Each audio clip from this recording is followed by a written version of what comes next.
Buenos días con todos, les saluda el docente de la Academia de Educación y Ciencias Puras y en esta sesión vamos a aprender acerca de la ley de Dalton o ley de presiones parciales, el cual es un tema del capítulo de mezcla gaseosa.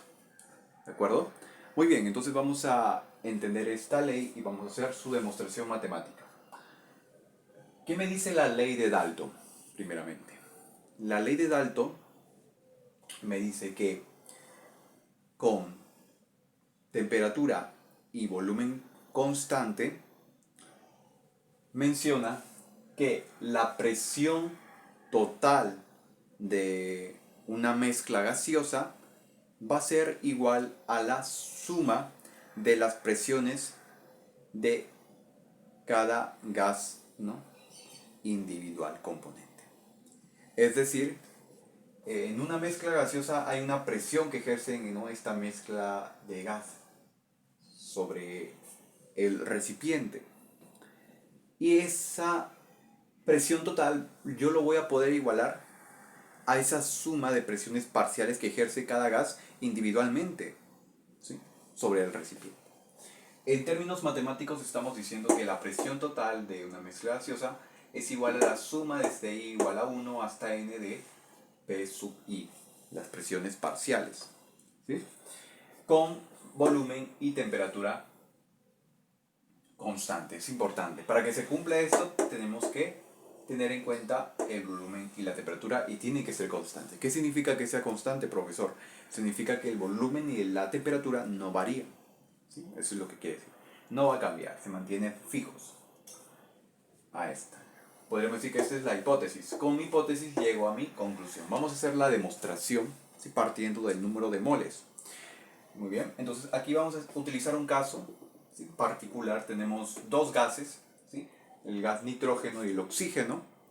Aquí tenemos la mezcla, ¿no?, que sería nitrógeno-oxígeno. Si no tiene una fórmula que lo podamos conocer, es una mezcla. Ajá. Y la presión, bueno, presión respectivamente del gas nitrógeno y presión respectivamente del oxígeno, de este gas oxígeno. El número de moles del nitrógeno y número de moles del gas oxígeno. ¿Sí? Ahí está. Esos son los datos que tenemos.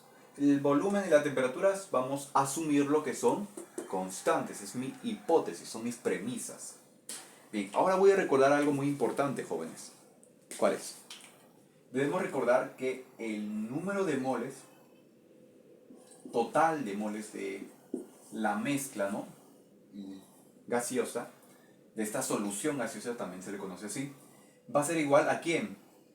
A la suma de los números de moles de cada gas. ¿Estamos de acuerdo? Ahorita voy a explicar el porqué. También se puede demostrar esto, pero aquí ya lo voy a asumir porque uno ya tiene que conocer estos conceptos. Ya tenemos esto de aquí. El número total, ¿no?, de moles de la mezcla gaseosa va a ser igual al número de moles del nitrógeno más el número de moles del oxígeno, de estos dos gases. ¿Sí? Y si fueran más gases, entonces pondríamos respectivamente, lo sumaríamos esos moles, esos números de moles. Ya, aquí decimos que el número total, ¿qué significa el número total de moles? Número de moléculas, ¿no? Podemos relacionarlo así. Si en mi mezcla, si tengo n moléculas, que es total, y se han mezclado dos gases, significa que cada gas, ¿no?, contiene sus moléculas de gas y estas, al juntarse, no desaparecen. La masa no se crea ni se destruye, solo se transforma. Entonces la masa se mantiene constante. Entonces sería la suma del número de moles, sería igual al número de moles de la mezcla, ¿no?, total. ¿Sí? Se comprende ello, ¿verdad? Muy bien. Claro, es como decirlo que el número total de moléculas va a ser igual al número total de moléculas de nitrógeno y el número total de moléculas del oxígeno. ¿Sí? Si quieren verlo de esa forma. Excelente. Entonces ahí tenemos nuestra premisa, la cual vamos a partir. Esto es cierto. Entonces, ¿qué voy a hacer? Voy a relacionar por la ecuación ideal de los gases. Recordemos de la ecuación general de los gases ideales. Recordamos esto, miren. Presión por volumen es igual al número de moles por la constante universal por la temperatura. ¿Sí? Eso es lo que ya hemos visto. Entonces voy a relacionar cada ecuación con su respectivo gas. Bueno, tendríamos aquí, bueno, si lo despejamos el número de moles, nos quedaría presión por volumen entre constante universal de los gases por temperatura, ¿sí?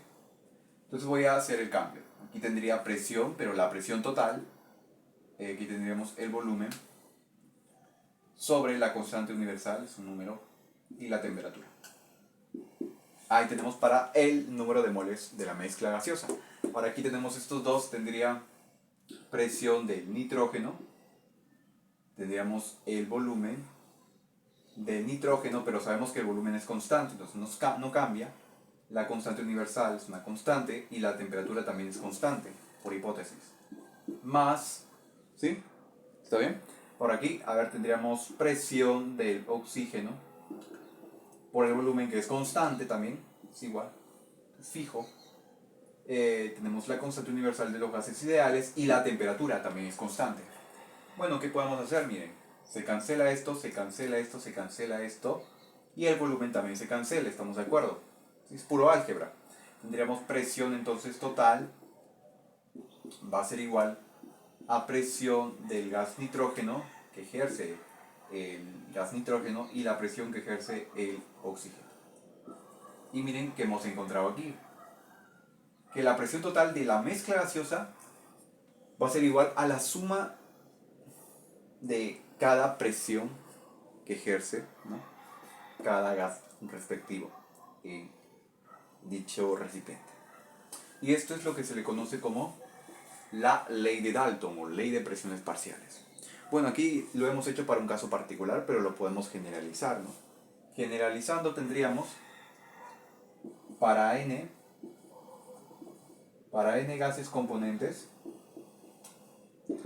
tendríamos entonces que presión total es igual a presión sub 1 más presión sub 2 más presión sub 3 más presión sub 4 más presión sub n, lo cual es lo que conocemos como la sumatoria desde i igual a 1 hasta n de P sub i.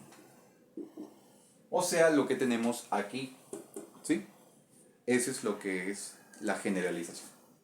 Pero recordar ello. Ahora, recordemos que esta ley de Dalton solo se cumple para mezclas gaseosas, ¿no? Mezcla de gases. Eso es importante. Muy bien, jóvenes, eso ha sido todo por este video. Espero que se haya comprendido. Conmigo será en una próxima sesión. Nos vemos.